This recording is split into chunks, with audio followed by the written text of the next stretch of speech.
When you look on the calendar at this time of year, you see a reference to a Jewish holiday called Rosh Hashanah. What exactly is this? Rosh Hashanah literally means the head of the year. And it signals the beginning of what is traditionally called the Jewish New Year.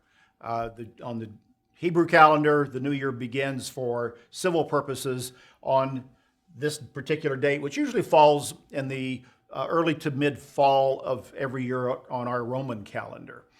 But what this day is really talking about is a biblical festival called the Feast of Trumpets. The Feast of Trumpets is referenced several locations in Scripture, Leviticus chapter 23, and also in Numbers chapter 29. And it is one of the biblical festivals that God commanded to Israel to keep, and that God gave not just for Israel or the Jews, but for all mankind. It says that in the 7th month, on the first day of the month, you will have a holy convocation. You'll do no work. It is a day of the blowing of trumpets to you.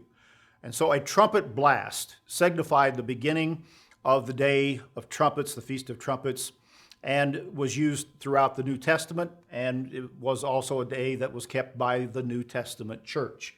It is considered very important by the Jews on their calendar this year, but Christians observe this day as well, as they should, as God commanded and as God taught.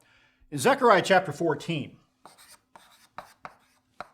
and verse 4, there is a reference that is recognized as a prophecy foretelling the coming of Jesus Christ, the second coming of Jesus Christ. And it is in the context of the Day of the Lord, which is also connected with the meaning of the Feast of Trumpets. And it says, in that day, his feet, meaning the Messiah, will stand on the Mount of Olives, which faces Jerusalem on the east. And the Mount of Olives shall be split in two from east to west, making a very large valley. Half of the mountain shall move toward the north and half of it toward the south.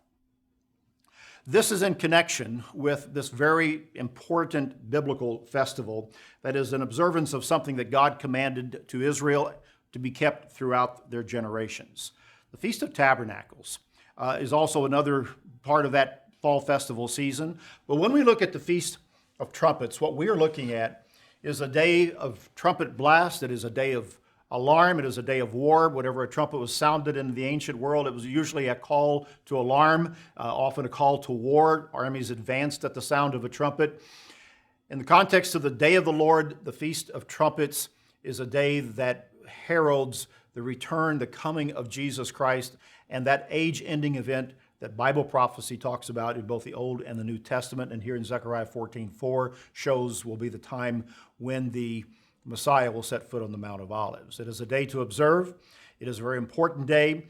It is more than just a traditional Jewish festival. It is really a biblical festival that points us toward the coming of Jesus Christ and the ending of this age, and has great meaning to help us understand who Jesus Christ is and his future role as King of Kings. That's BT Daily. Join us next time.